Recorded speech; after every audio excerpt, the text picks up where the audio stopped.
한미가족 여러분 안녕하세요. 오늘은 11월 13일 금요일 아침입니다. 요즘은 환절기란 말도 쓰지만 간절기라고 하는 표현도 쓰는 것 같습니다. 계절과 계절 사이 그런 뜻인데요.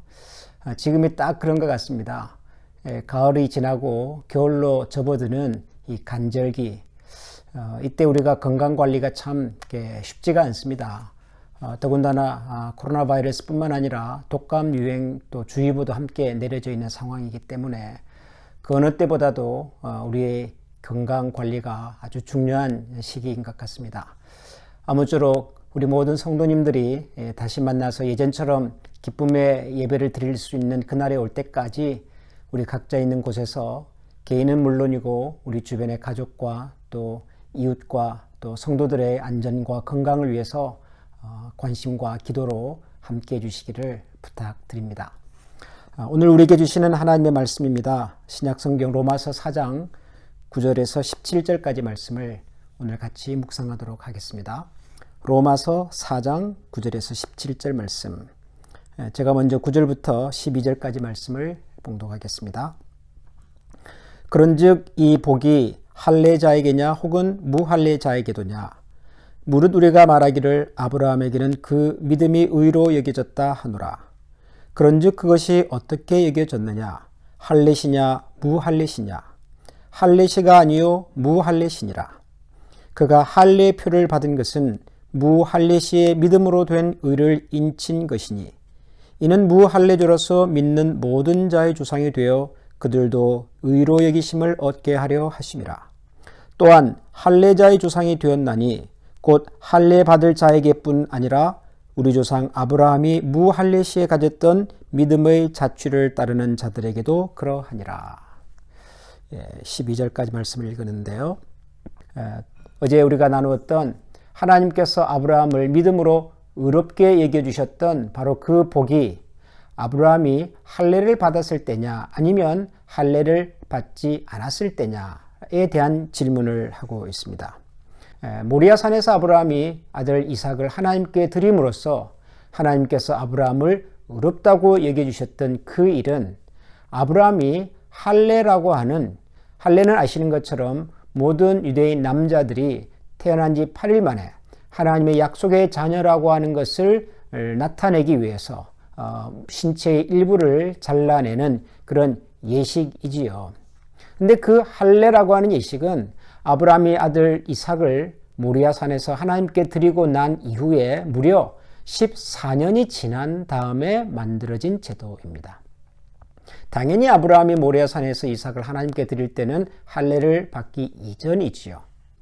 그렇기 때문에 할례시냐 아니면 무할례시냐, 할례를 받았을 때냐 아니면 할례를 받지 않았을 때냐라고 묻는다면 당연히 할례를 받지 않았을 때입니다. 할례를 받지 않았을 당시 그가 가졌던 믿음을 하나님께서는 의로 여기셨던 것이죠. 그 내용을 9절부터 12절에 걸쳐서 사도 바울이 설명을 하고 있습니다. 그러면 갑자기 사도 바울이 로마 교회 교인들에게 보내는 이 편지 속에서 왜 할례시냐 무할례시냐, 할례를 받았을 때냐 할례를 받기 이전이냐 이런 얘기를 구분해서 하는 걸까요? 그 이유는 이제 13절부터 나오는 내용을 보면은 미루어 짐작을 할 수가 있습니다. 13절부터 17절까지를 계속해서 읽어보겠습니다. 아브라함이나 그 후손에게 세상의 상속자가 되리라고 하신 언약은 율법으로 말미암은 것이 아니요 오직 믿음의 의로 말미암은 것이니라. 만일 율법에 속한 자들이 상속자이면 믿음은 헛것이 되고 약속은 파기류였느니라. 율법은 진노를 이루게 하나니 율법이 없는 곳에는 범법도 없느니라. 그러므로 상속자가 되는 그것이 은혜에 속하기 위하여 믿음으로 되나니 이는 그 약속을 그 모든 후손에게 굳게 하려 하심이라. 율법에 속한 자에게뿐 아니라 아브라함의 믿음에 속한 자에게도 그러하니 아브라함은 우리 모든 사람의 조상이라. 기록된 바 내가 너를 많은 민족의 조상으로 세웠다 하심과 같으니 그가 믿은 바 하나님은 죽은 자를 살리시며 없는 것을 있는 것으로 부르시는 이시니라. 여기를 보면 지금 사도 바울이 아브라함의 믿음을 의로 여기신 그 하나님의 결정을 할례시냐 아니면 할례를 받기 전이냐라고 구분해서 설명하는 이유가 사실은 아브라함에 대한 이야기이기보다도 아브라함의 믿음을 계승했다고 하는 사람들과 관련된 문제라는 것을 알 수가 있습니다. 하나님께서 아브라함에게 복을 주시면서 내가 너로 모든 민족을 복되게 하시겠다라고 말씀하셨고 내가 너를 복의 근본, 근원이 되게 하시겠다라고 말씀하셨죠. 그리고 그 아브라함의 씨를 통해서 하나님께서는 모든 열방을 축복하시겠다라고도 말씀하셨습니다. 그래서 아브라함을 향한 하나님의 축복에는 크게 두 가지가 있었습니다. 하나는 아브라함 자체에 대한, 아브라함 자신에 대한 하나님의 복이고 또 다른 하나는 아브라함의 후손을 향한 하나님의 복이지요. 아브라함의 상속자라고 하는 표현은 바로 두 번째 복입니다. 자, 그런데 이 아브라함의 후손, 아브라함의 상속자들이 받는 이 복을 과연 누가 받느냐 하는 것이죠. 전통적으로 유대인들은 자신들이 받는다고 생각을 했습니다. 왜냐하면 자신들이 바로 할례를 받은 아브라함의 믿음을 계승했을 뿐만 아니라 혈통적으로도 아브라함을 잇는 후손, 상속자라고 믿었기 때문입니다.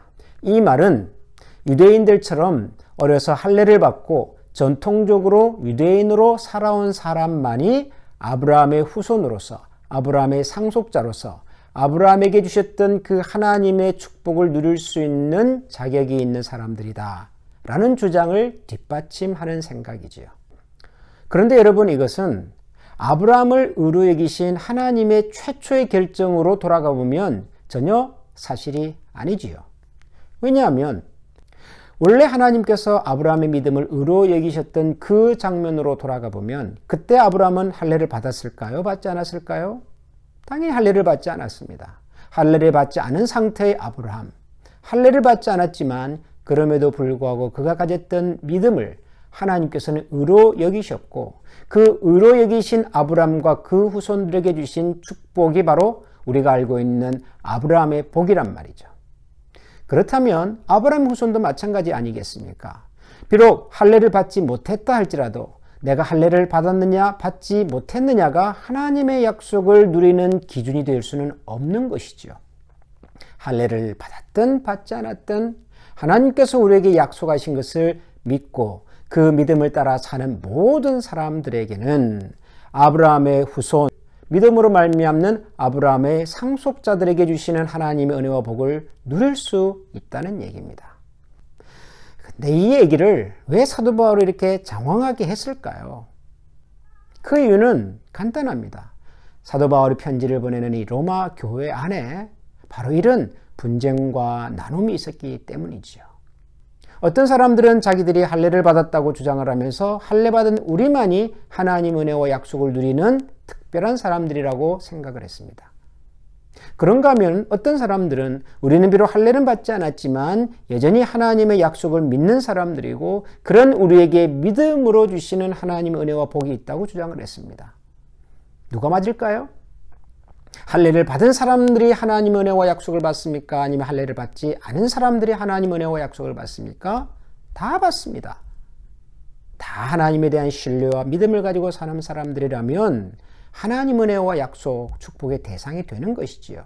할례는, 율법은, 전통은 그 어떤 경우에도 하나님 은혜와 약속을 받는 기준과 조건이 아닙니다. 그럼에도 불구하고 교회 안에 이런 분쟁과 다툼과 나눔이 있었다는 거죠. 사도 바울이 안타깝게 생각하는 것은 바로 이것입니다. 왜 자꾸 믿음의 성도들이 할례냐 무할례냐, 율법이냐 믿음이냐, 전통이냐 현실이냐 이런 것을 가지고 서로 나뉘어지냔 말이에요.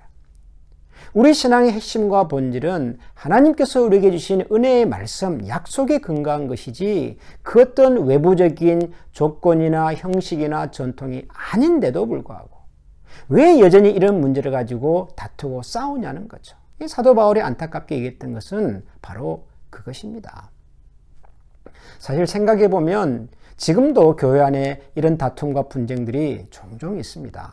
생각해 보면 사도 바울이 편지를 보내고 있는 로마 교회도 그렇고 지금의 교회도 그렇고 이런 다툼과 갈등은 그 출발은 상당히 좋은 의도에서 시작이 되었을 거라고 생각을 합니다. 우리가 어떻게 하면 하나님의 약속과 율법의 말씀을 더 잘 지켜서 더 잘 순종해서 하나님의 은혜와 약속을 누리는 사람이 될 건가? 라는 관심에서 아마 이런 대화가 시작이 되었겠지요.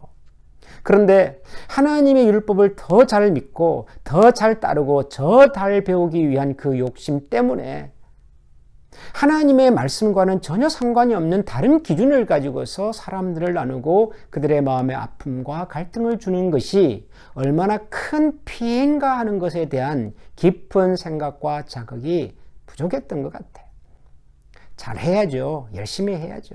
그러나 여러분, 믿음의 공동체 안에서는 열심히 하고 잘하는 건 못지않게 연약한 사람들을 돌아보고 그들이 함께 걸어갈 수 있는 믿음의 대열을 만들어가는 것이 훨씬 중요한 가치입니다.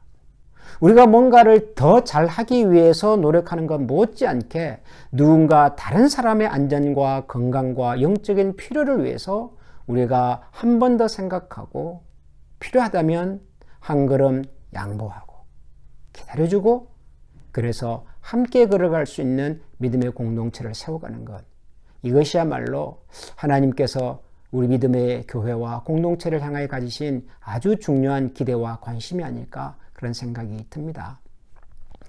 우리 사랑하는 한미가족 여러분, 이번 한 주간에도 또 오늘 하루도 우리 주변에 혹시라도 외롭거나 연약한 사람들이 없는지를 우리가 기억하고 그분들을 위해서 한 번 더 기도하고 그분들이 함께 건강한 걸음을 걸어갈 수 있는 상황이 올 수 있도록 그런 날이 올 수 있기를 기원합니다.